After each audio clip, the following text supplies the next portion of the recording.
Bonjour à tous. On revient sur le choc qui a eu lieu hier entre le Paris Saint-Germain et le Bayern Munich. Une défaite du Paris Saint-Germain à domicile, 2 buts à 1. Un match plein de rebondissements, d'émotions et d'enseignements. Allez, sans plus tarder, allons-y. Avant le coup d'envoi, on savait que c'était un duel important. Le Bayern venait avec une série de victoires impressionnantes et le PSG jouait à domicile pour conforter sa place dans le groupe, sa première place ou deuxième place, je ne sais plus.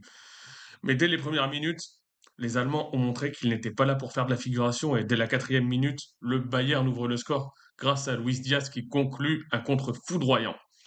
Puis, à la 32e minute, Luis Diaz double la mise en exploitant une erreur monumentale de Marquinhos en défense à 15-20 mètres du but. 2-0 pour le Bayern.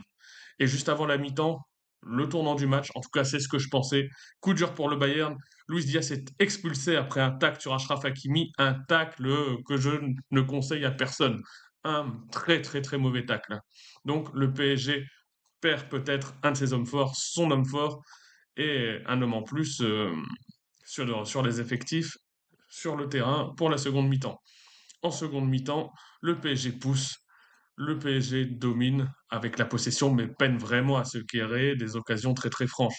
L'entrée de João Neves change un peu la donne à la 74e.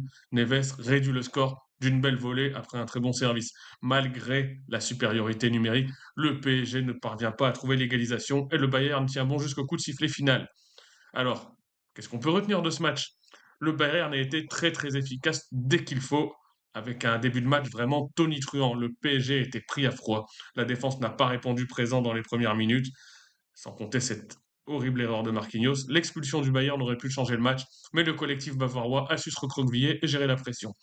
Le PSG a dominé en possession environ 70%, mais a manqué de verticalité ou de prise de risque pour créer des différences. Niveau individualité, on met en avant le Bayern, notamment avec la solidité de la défense, la gestion du match malgré l'infériorité numérique. Pour le PSG, Neves a été une lueur d'espoir. Qu'est-ce que ça signifie? Pour Paris, c'est la première défaite de la saison en C1, en Ligue des Champions. Ce genre de match va laisser des traces, surtout en termes de confiance et d'impact psychologique. En tout cas, c'est ce que pensent certains médias. Moi, pas trop. Pour le Bayern, ça confirme qu'ils sont dans une forme incroyable. 16 victoires consécutives, toutes compétitions confondues au niveau de la phase des poules, pardon. Ce succès permet au Bayern de conforter sa position pour la qualification et le PSG reste sous pression. En résumé, le Bayern a frappé fort, le PSG a essayé de réagir mais n'a pas su faire la différence. Un match qui montre que dans les grands rendez-vous, il ne suffit pas de dominer, il faut aussi marquer et ne pas se relâcher. Alors les gars et les filles, si vous avez aimé cette vidéo, n'oubliez pas de liker, de vous abonner, d'activer la cloche pour ne rien manquer. Et dites-moi en commentaire ce que vous retenez de ce match. Est-ce que le PSG peut encore se reprendre? Est-ce que le Bayern est désormais le favori numéro un en Europe cette saison? On en discute en commentaire et à très très vite. Merci de me suivre.